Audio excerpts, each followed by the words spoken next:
Assalamualaikum warahmatullahi wabarakatuh. Alhamdulillahilladzi arsala rasulahu bil huda wa dinil haqqi liyudhhirahu 'ala dini kullihi wa law karihal musyrikun. Asyhadu an la ilaha illallah wa asyhadu anna Muhammadar Rasulullah. Allahumma sholli ala nabiyyina Muhammadin wa ala alihi wa ashabihi ajma'in. Ibu bapak yang dirahmati Allah Subhanahu wa taala, alhamdulillahirabbil alamin. Bersyukur kita kehadirat Allah Subhanahu wa taala. Selamat sore hari ini bisa bertemu kembali. Insyaallah melanjutkan belajar kita dari hadis-hadis Arba'in An-Nawawiyah. Sore hari ini masuk di hadis yang ke-36, halaman 140. Hadis ke-36 halaman 140.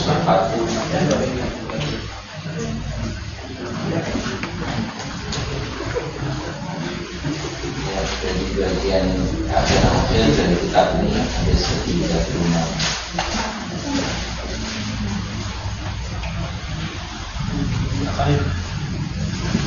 Sebelum tadi nomor 36, hadisnya halamannya halaman 140. An Abi Hurairah radhiyallahu anhu anin Nabi sallallahu alaihi wasallam qala man naffasa an mu'minin kurbatan min kurabid dunya naffasallahu anhu kurbatan min kurabi yaumil qiyamah man yassara wa man yassara ala muqsirin yassarallahu alaihi fid dunya wal akhirah wa man satara musliman satarallahu fid dunya wal akhirah wallahu fi aunil abdi ma kana al abdu fi auni akhihi wa man salaka tariqan yaltamisu fihi ilman sahalallahu lahu bihi tariqan ilal jannah wa mastama'a qaumun fi baitin min buyutillahi yatluna kitaballahi wa yatadarasunahu bainahum illa nazalat alaihi sakinatu wa ghashiyatuhum rahmatu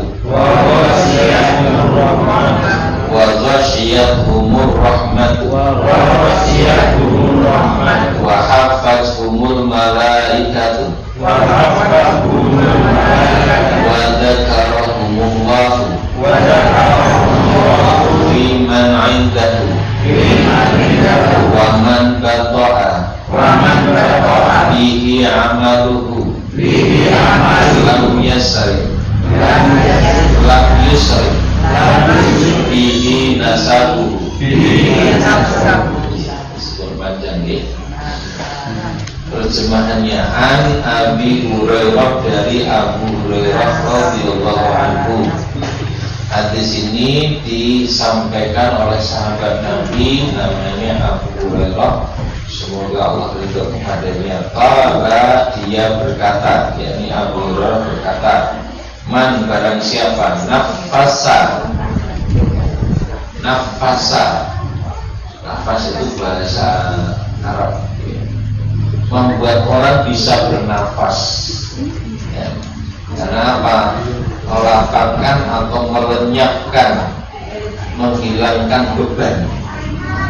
Nafasa itu ya menghilangkan beban, sehingga menjadikan orang yang demikian terasa lapang dadanya, lalu ia bisa bernafas lega. Nafasa. Man nafasa, barang siapa menghilangkan beban, an mukminin, ya. Barang siapa melenyapkan atau melapangkan an mukminin, dari seorang mukmin, kurbatan, satu beban, min kurabi dunia, dari beban-beban dunia. Nafasallahu, Allah akan melenyapkan, menghilangkan anhu, darinya, dari orang yang ya melapangkan atau melenyapkan beban saudaranya itu.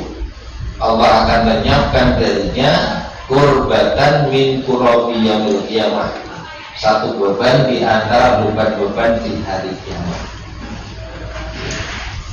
Waman yassaro, dan barang siapa yassaro, memberi kemudahan, memudahkan. Yasir, mudah. Yassaro, memudahkan. Barang siapa memudahkan atau memberi kemudahan, ada muksirin, terhadap kesulitan orang lain, maksudnya. Yassarallahu alaihi, Allah akan berikan kemudahan kepadanya di dunia wal akhirah, di dunia maupun di akhirat. Waman sataro, barang siapa menutupi, maksudnya menutupi aib, ya. Musliman, seorang muslim, satarahullahu, Allah akan tutupi ia aibnya, maksudnya di dunia wal akhirah, di dunia dan di akhirat. Wallahu fi aunil abdi, dan Allah senantiasa menolong seorang hamba. Maka nal abdu fi auni akhihi, selagi hambanya itu menolong saudaranya.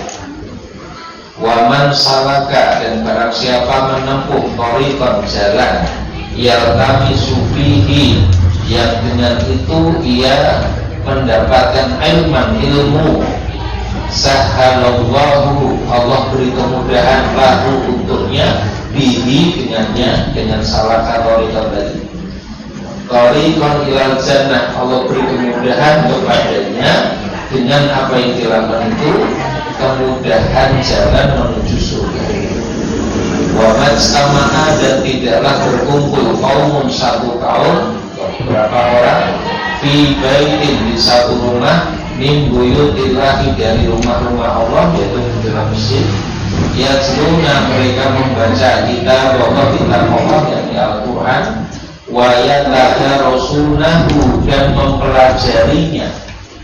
Kalau yatluna tilawah itu baca Al-Quran, kalau yatadarasun, tadarus itu mempelajari, ya.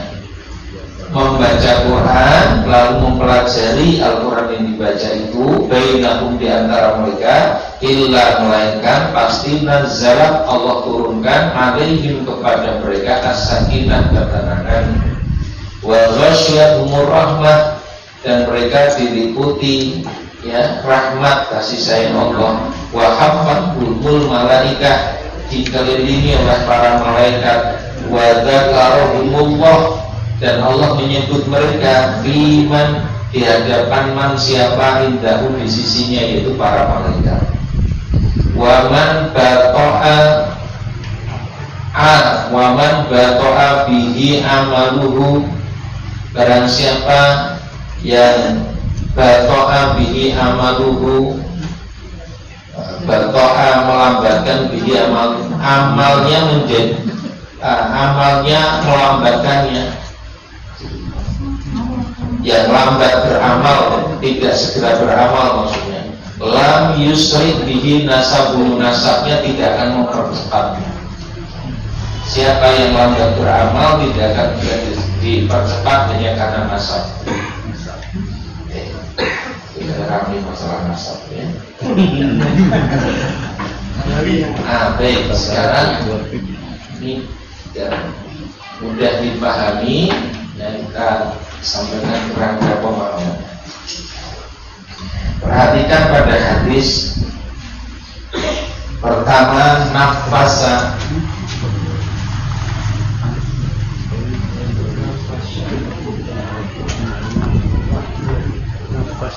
Nafasa menghilangkan, melenyapkan, itu menghilangkan, melenyapkan kurbatan, satu kurban. Melenyapkan, menghilangkan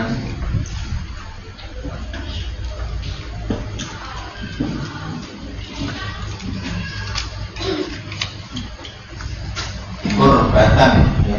Nafasa kurbatan itu seharusnya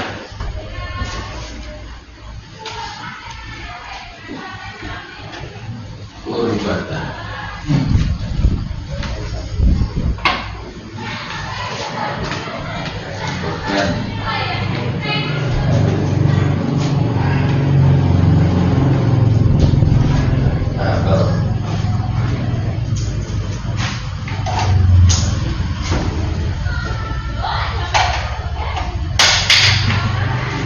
Awal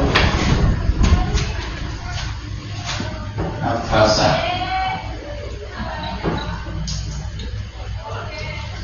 yang kedua yassaro,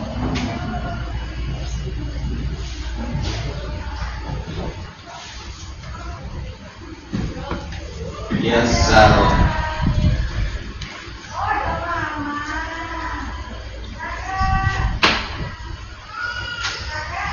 memudahkan,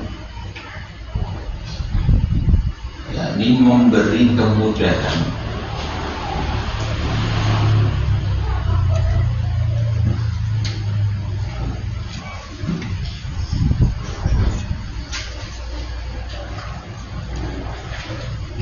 Yang ketiga sataro,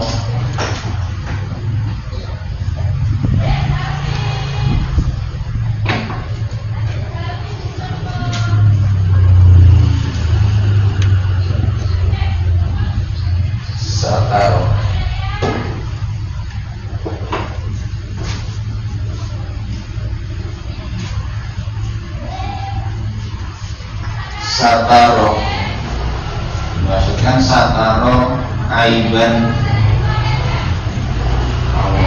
aib, ya. Aiban atau auratan,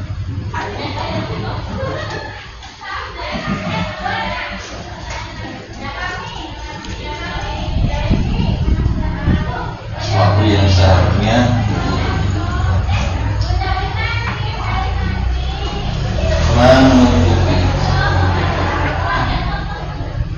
menutupi aib, sesuatu yang terbaik.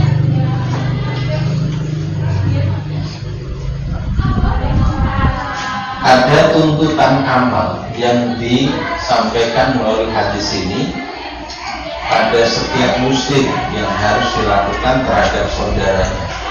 Pertama adalah melenyapkan atau menghilangkan beban, kesulitan, beban, kepayahan apa saja. Beban itu bisa berkaitan dengan persoalan ekonomi, bisa berkaitan dengan masalah pengetahuan, bisa berkaitan dengan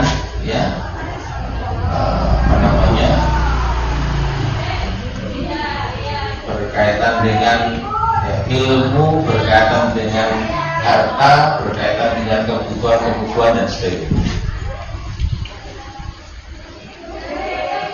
Kalau bisa seseorang punya andil, punya peran di dalam berupaya menghilangkan beban saudara, yang dengan itu Allah Subhanahu wa Ta'ala akan menghilangkan beban dia di hari kiamat. Siapa menghilangkan beban seorang mukmin dari beban-beban dunia yang harus dia pikul, Allah akan hilangkan beban orang tersebut ya di hari kiamat dari beban-beban di hari kiamat. Ada dua yang mau perlu sampaikan di sini. Satu berkaitan dengan menghilangkan beban, dua adalah pengkorelasian bagaimana Allah menghubungkan kurbatan min kurabi dunya dengan kurbatan min kurabi yaumil qiyamah.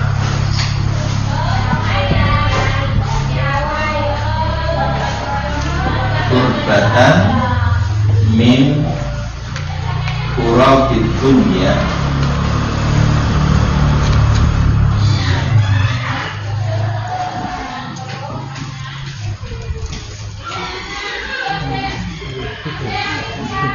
satu beban dari beban-beban duniawi keduniaan.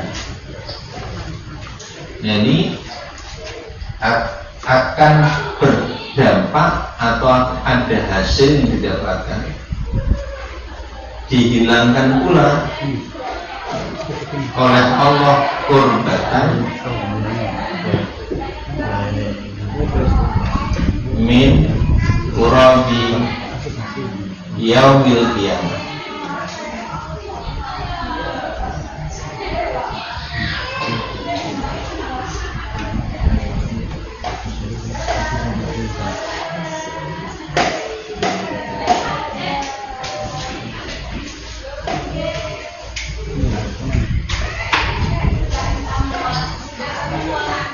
Allah menghubungkan perilaku kebaikan ya pada dimensi keduniaan dengan hasil yang akan dia peroleh pada dimensi akhirat hari kiamat. Dunia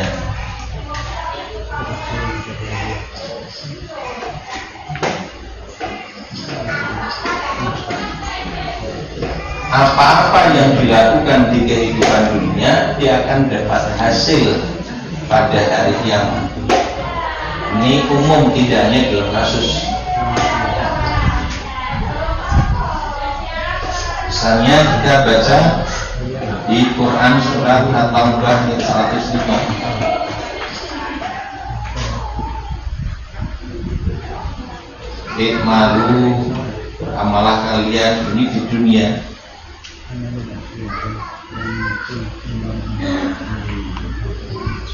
Ini kalau dikasih tambahan atau tafsir di dunia, ayatnya ya ikmalu. Tapi karena kemudian wasaturaduna ila alimil ghaibi wa syahadah, kalian akan dikembalikan kepada Allah yang mengetahui perkara yang baik dan yang nyata, fayunabbi'ukum bima kuntum ta'malun.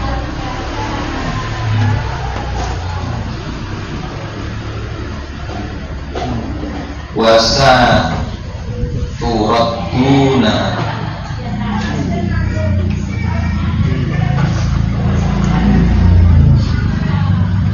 ila alimil ghaibi wa syahadah.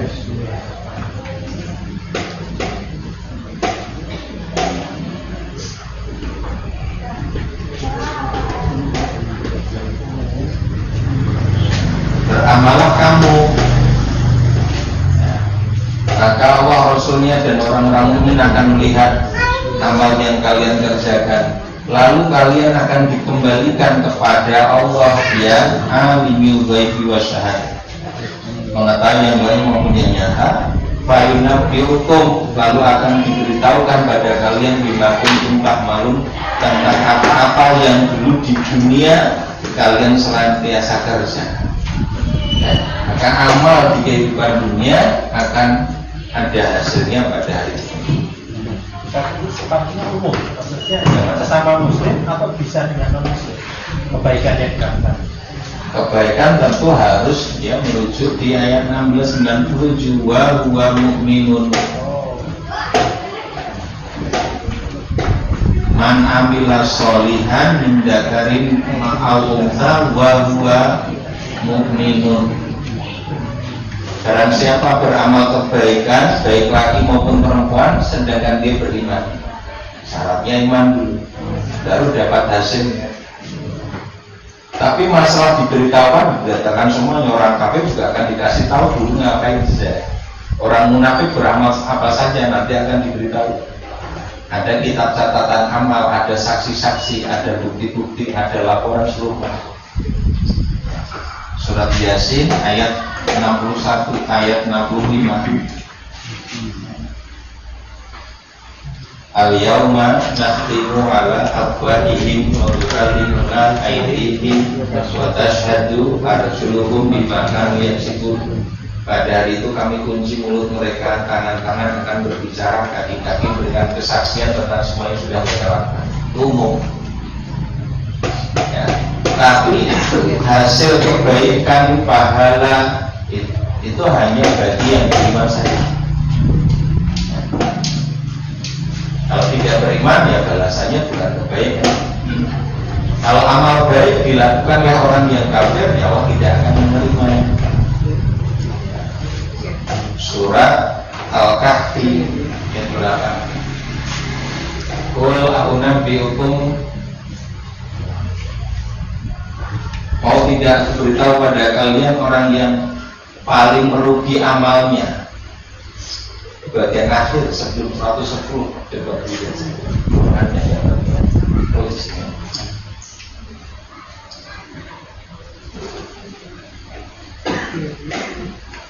Al-Kahfi kan ada 110 ayatnya, sebelumnya 110.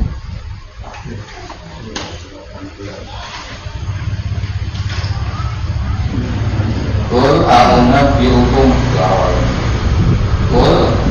Qul hal nunabbi'ukum bil akhsarina amala, itu ayat 100.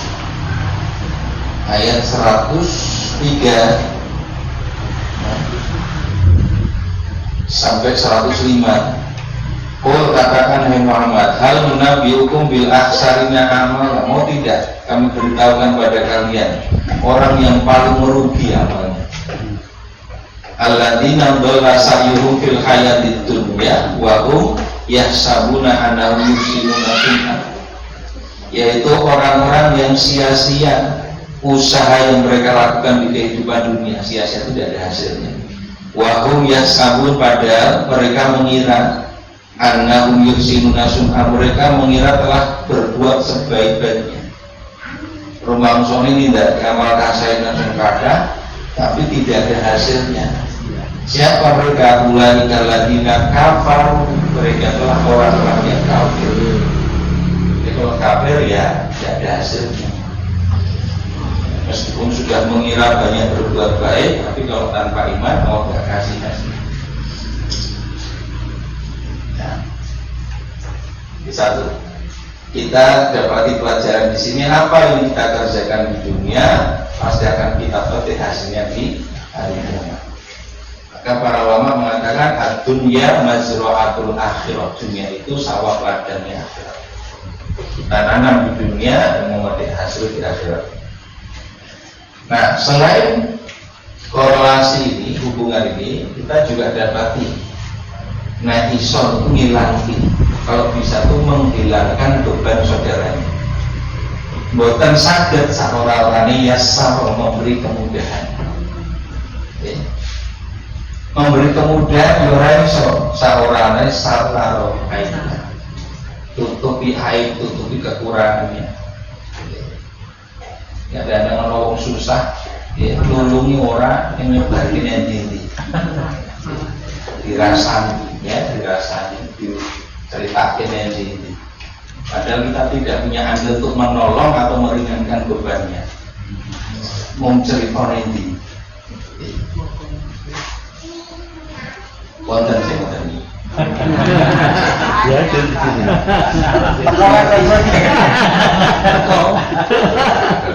Nanti dulu susahnya itu dibantu kali. Kalau tidak bisa dibantu ya diringankan. Mungkin tidak bisa total 100% ya dienteng.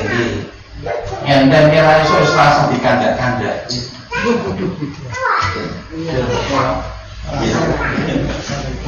Ya kalau bisa hilangkan beban saudara kita. nggak bisa beri kemudahan. Ya ora iso, ya serasa dicinta juga. Kalau itu merupakan kekurangan aib muslim. Ya. Nah iso ngresiki, ora iso ngresiki paling ora ujung krediti. Ngresiki orang malah krediti sisa.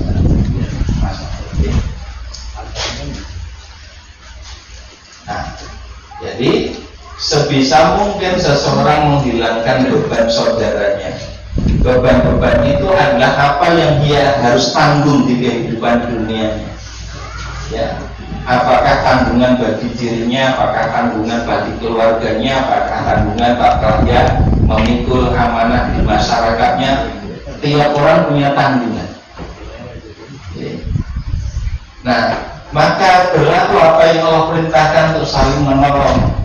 Al-Maidah ayat 2, wa ta'awanu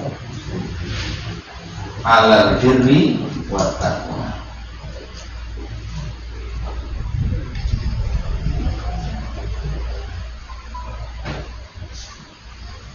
Wa ta'awanu 'alal birri wat taqwa. Tolong menolong dalam kebajikan dan takwa. Wala ta'awanu 'alal itsmi wal 'udwan. Jangan tolong menolong dalam perbuatan dosa dan bermusuhan. Ya. Sudah kita pelajari hadis sebelumnya, al muslim akhul muslim la yadlimuhu wa la yuslimuhu. Seorang muslim itu saudara muslim yang lainnya, tidak boleh menzaliminya dan tidak boleh membiarkannya tanpa adanya pertolongan. Maka sikap cuek luah-luah itu bukan parah. Yang dulure ya butuh bantuan pertolongan dia kerja ditulungi. Sudah nggak potong? Ya silakan. Pengertian dulur tadi ini. Ya. Seiman atau sedunia? Dan al muslimu akhul muslim. Seorang muslim saudara muslim yang lain. Jadi tidak peduli kafir ya? Nah, ada hubungan persaudaraan karena iman, ya. Ada kewajiban-kewajiban kepada siapapun yang tidak terbatasi karena perkara iman. Ada orang yang tabrakan kafir ya ora ditulungi ya baru. Ya, penjelasan praktisnya di masa Nabi ada anak orang Yahudi sakit, Nabi pun menjenguknya. Ya. Ada jenazah Yahudi lewat, Nabi pun berdiri tetap menghormatinya. Tetap ada hak-hak manusia secara umum. Tapi pada hal-hal yang bersifat akidah itu ada kekhususan. Ya, tetap punya kepedulian pada manusia secara umum dalam hal-hal yang tidak melanggar akidah. Ya. Nah, terhadap muslim sesama akidah yang sama itu lebih kuat lagi dorongan untuk nyedulur dan untuk membangun kehidupan bersaudara. Ayat 10 surat Al-Hujurat.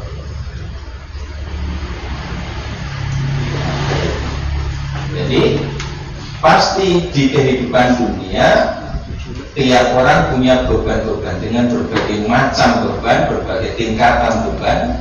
Maka hendaklah punya kepedulian untuk menghilangkan beban saudara kita ini. Ya. Tidak perlu khawatir karena kita mungkin juga ikut ya di dalam memikul beban tersebut, tetapi akan ditolong oleh Allah di hari kiamat. Tatkala nggak ada yang bisa nolong kecuali Allah saja. Jadi beban-beban di kehidupan akhirat. Kemudian yang kedua, kalau tidak bisa melenyapkan atau menghilangkan secara mutlak, paling tidak memberi kemudahan, meringankan. Dan siapa yang memberikan kemudahan ala muksirin, ya, kesulitan, ya saro ala muksirin,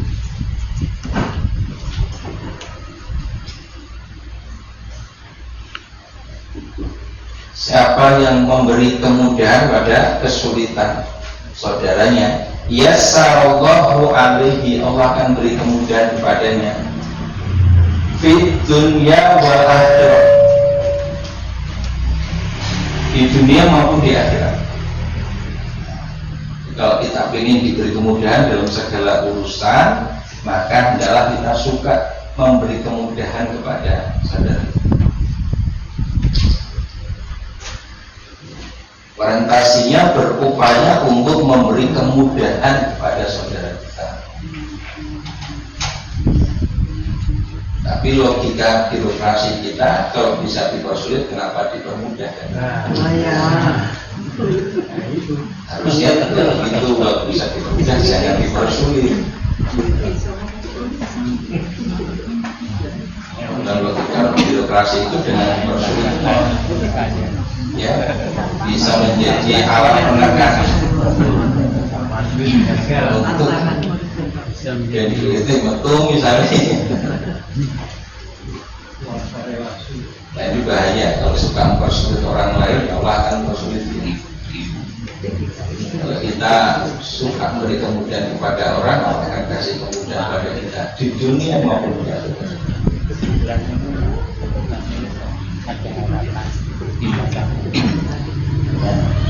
Kalau tidak bisa memberi kemudahan, maka apa yang menjadi beban saudara kita itu yang bisa jadi merupakan aib kalau diketahui oleh orang lain.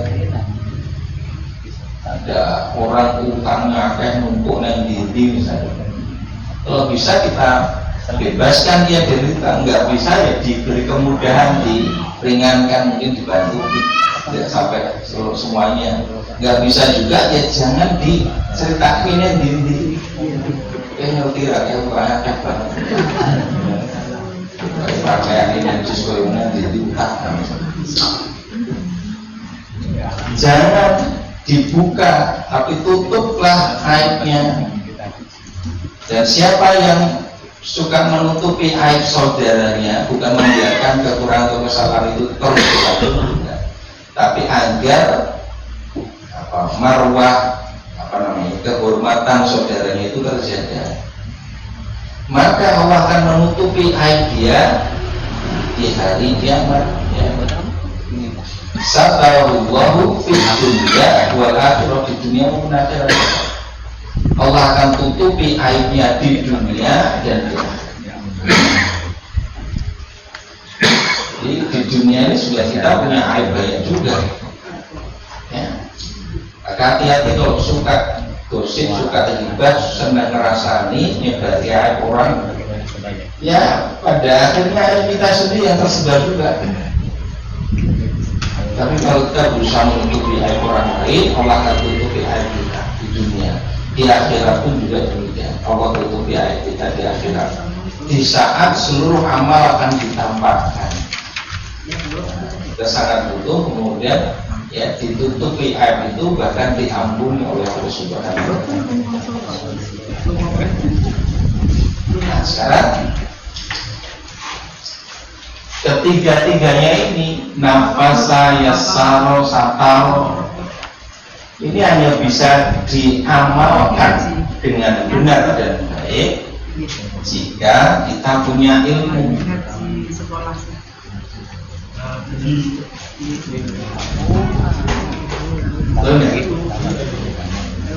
Hanya bisa diamalkan kalau kita punya ilmu.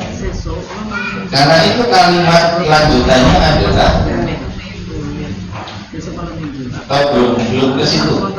Sebelum ke situ, ketiga-tiganya ini nanti ini setelah kalimat ketiga-tiganya merupakan bentuk pertolongan kita kepada saudara. Pertolongan seorang muslim kepada saudaranya.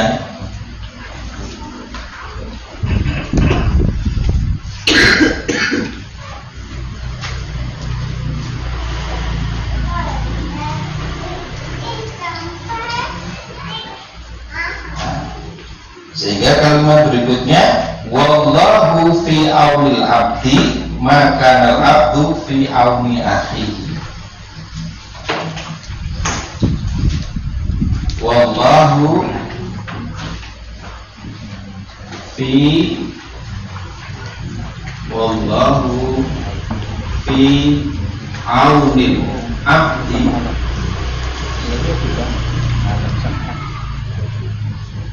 makanal abdu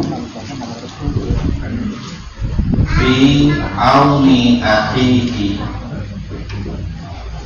Wallahu, dan Allah fi aunil abdi, ya, di dalam pertolongan hamba, yaitu selalu akan senantiasa menolong seorang hamba. Makanal abdu, selama seorang hamba itu fi auni akhihi, selama hamba itu selalu menolong saudara.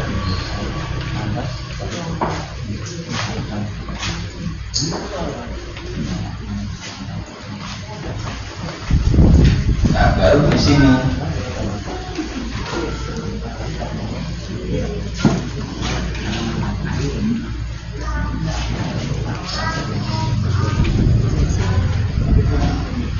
di sini al-ilmu.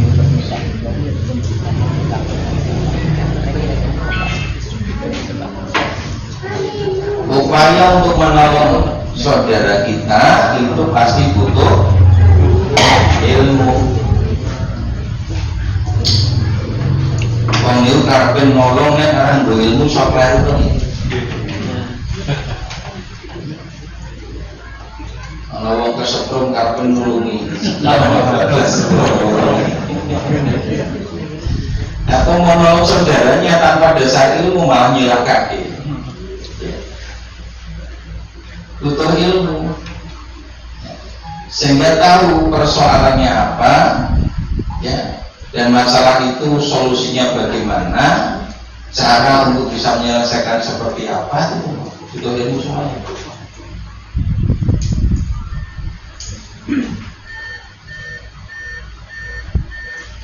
Ya.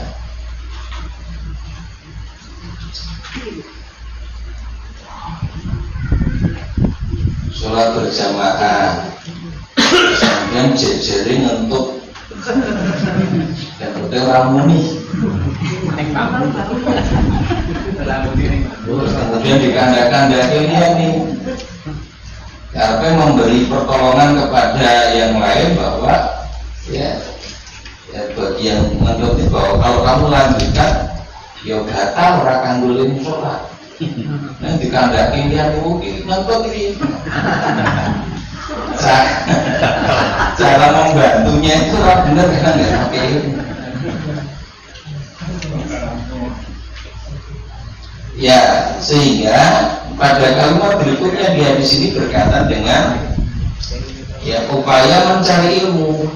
Waman salaka thoriqan yaltamisu fihi ilman. Jadi ini isyarat agar mencari ilmu sehingga ikhtiar memberi pertolongan pada orang lain itu bisa dilakukan dengan benar. Lalu dimotivasilah kita untuk menuntut ilmu. Waman, dan siapa salaka menempuh thoriqan satu jalan yaltamisu fihi, yang dengan menempuh jalan itu dia mendapatkan ilmu. Yaltamisu itu menyentuh atau memperoleh, ya. Fihi, di dalamnya, ilman itu ilmu. Siapa menempuh satu jalan untuk mendapatkan ilmu, sahalallahu lahu bi, dengan itu Allah akan beri kemudahan jalan menuju surga. Inti nasihat yang tidak disampaikan adalah ya, cari ilmu. Nah, kemudian di antara pembahasan ulama dari hadis ini terkait dengan salaka thoriqan.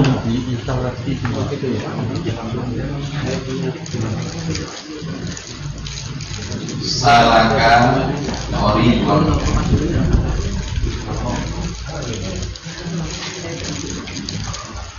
salaka orang yang melakukan satu perjalanan, ya, orangnya disebut salik, ya. perjalanan untuk mencapai atau mendapatkan sesuatu, ya, apa-apa yang dilakukan dalam perjalanan itu namanya suluk. Orangnya salik, amalnya disebut salaka.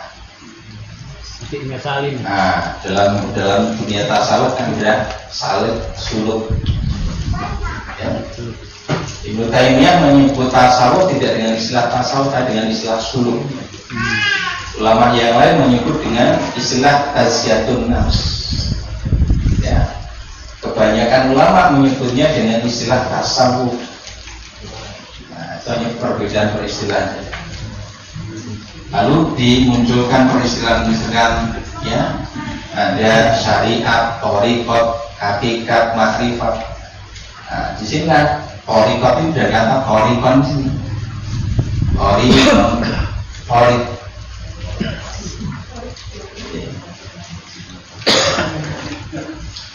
Namanya thariq itu kalau di tanah sendiri sering dipanggil thariq. Beda dengan tarik. Beda, tarik itu jalan yang lebar, Fisik. ya, lapang, luas. Thariqan ini bisa jalan secara fisik, bisa berarti metode. Maka salaka thariqan ini kalau dalam kitab Tazkiyatun Nufus kemudian disebutkan ini ada makna denotatif, ada makna konotatif. Konotatif itu makna kiasan, denotatif itu makna sebenarnya. Sehingga salaka thariqan bisa dimaknai dengan makna sebenarnya, yaitu berjalan, melangkah menuju tempat di mana ilmu itu dipelajari. Ya, panjenengan dari rumah datang ke sini namanya salaka thariqan, yaltamisu fihi ilman, yaltamisu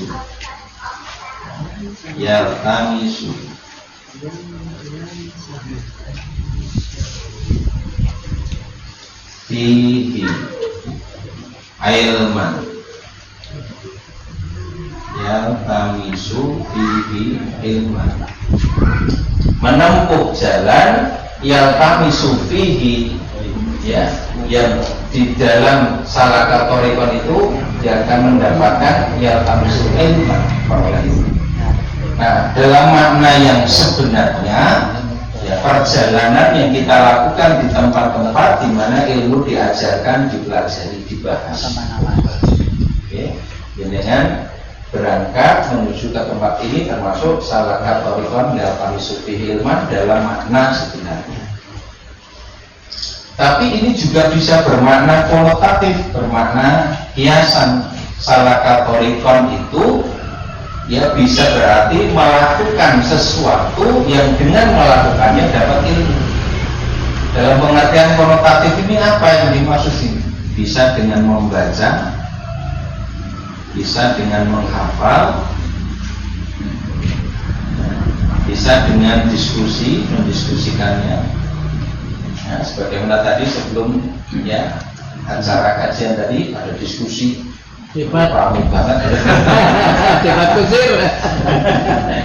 Belum menemukan jalannya. Yang ramai itu. Itu maksudnya tadi sufihi ilman juga Menemui jalan buntu.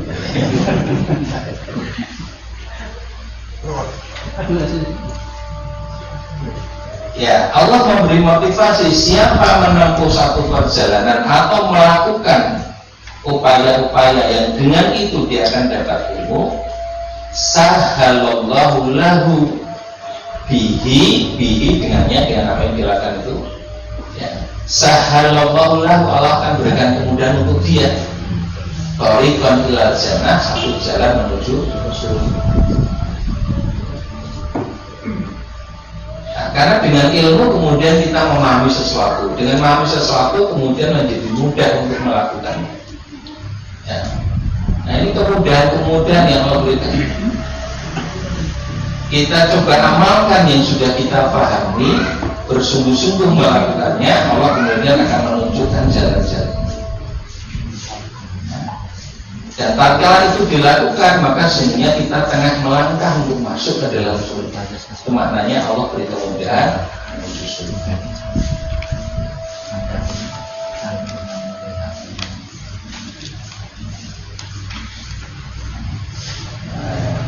Tidak ada, tapi ada bagian nanti kita sampaikan sekalian ya. Setelah motivasi untuk mencari ilmu, ini apa nih hubungannya dengan bagian akhir? Majtama qaumun fi baitin min buyutillah yatluna kitaballah wa yatadarrasuna bainahum ila nazalat alaihim sakinah wa ghashiyatuhumur rahmah wa hafathumul malaikah wa dzakarahumullah biman. Kita kemudian dimotivasi untuk bersama-sama baca Quran dan mempelajarinya karena sumber ilmu Quran. Karena sumber ilmunya adalah Al-Quran.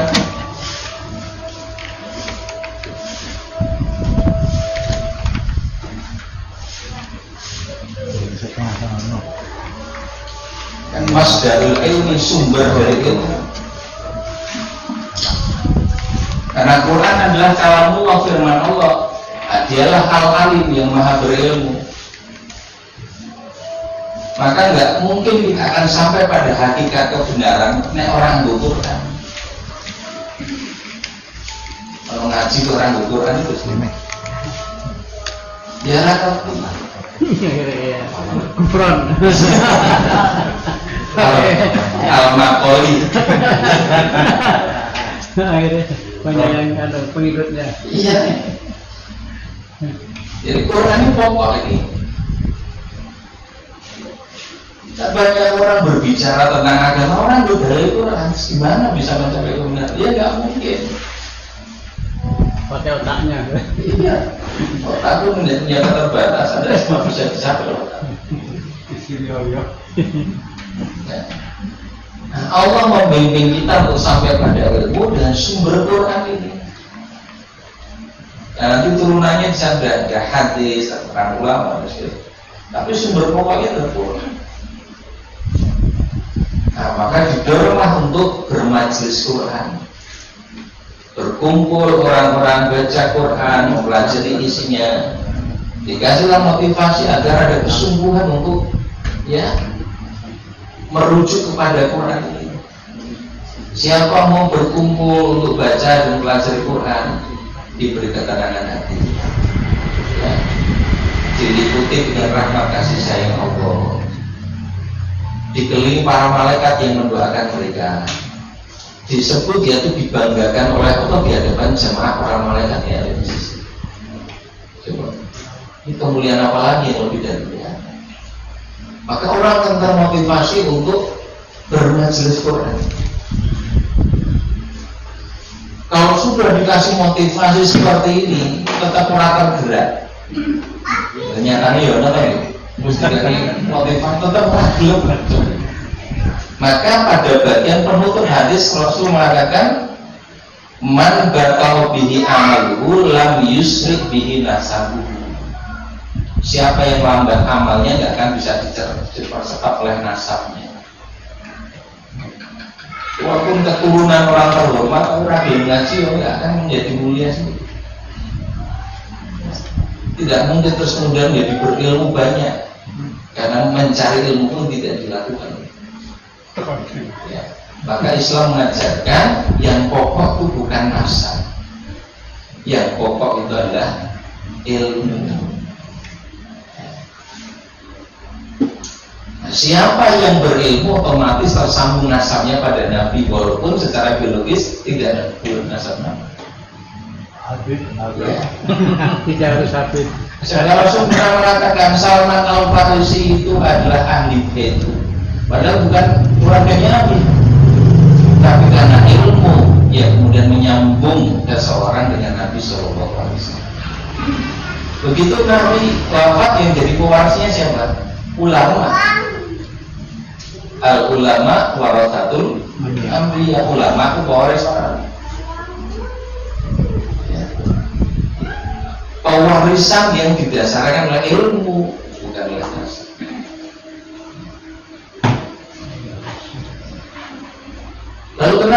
hadis selain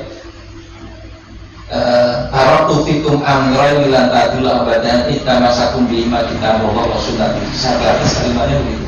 Aku tinggalkan untuk kalian dua perkara, dua pusaka, kalian tidak akan tersesat selamanya asal berpegang teguh pada keduanya, kitabullah Al-Quran dan sunnah juga gitu. Tapi ada hadis Rasul mengatakan aku tinggalkan itu kitabullah wa ahli bait dan ahli bait. Kenapa Nabi menyebut ahli bait? Ini tidak bertentangan dengan hadis tadi.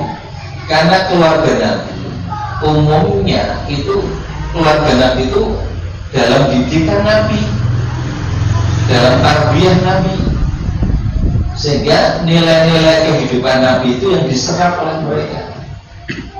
Sehingga pokok persoalannya bukan pada nasab biologisnya, tetapi ilmu dan akhlak yang diserap dari Nabi Muhammad SAW. Ya, tetap saja aspek ilmu sesungguhnya menjadi pokok atau inti persoalan. Wallahu a'lam bishawab. Ini keseluruhan hadis yang cukup panjang, tapi hubungannya sangat jelas.